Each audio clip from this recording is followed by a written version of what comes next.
For more insight into China's two sessions, I'm joined by Gong. He is a professor of economics at the University of International Business and Economics in Beijing. Thank you so much, Professor.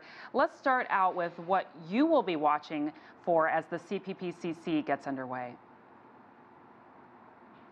I think CPPCC is usually a platform for the members of this conference to propose motions and ideas to improve people's lives. It's also a platform for them to discuss the government policies as well as legislative initiatives. I think what's very important this year is, of course, that new piece of legislation, the China Foreign Investment Act or Foreign Investment Law.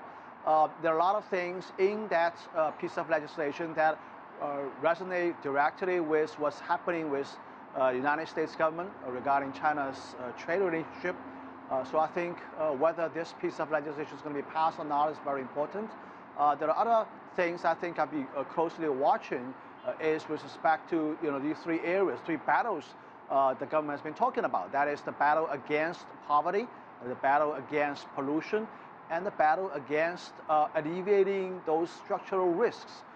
Things like financial risks and other potential risks associated with the slowdown of the economy. So I think these are the issues that the important things for these two sessions this year. And John, you touched on it a little bit, Nathan did too. Trade between the U.S. and China, of course, a topic that came up at the preview news conference on Saturday. How specifically do you think trade talks will factor into this particular session?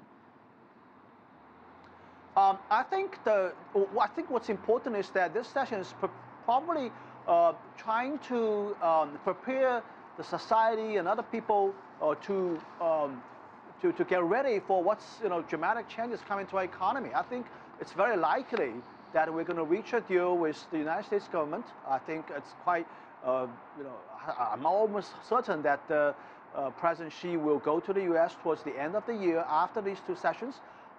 And finalize a trade agreement with President Donald Trump. And after that, I would say we would expect to see quite dramatic changes to a lot of areas in our economy. And the economy is going to be more competitive. I guess foreign companies are going to be more active here in China. The competitive landscape is going to be more intense. So I think in that regard, these two sessions are preparing the society for this kind of changes, structural changes. Business is not going to be the same again as in the past. It's going to change. China is going to be more open, more closely integrated to the international economy. So I think we are getting ready for that. All right, we'll be watching all of this. Professor Gong with the University of International Business and Economics. Thanks for breaking it all down for us.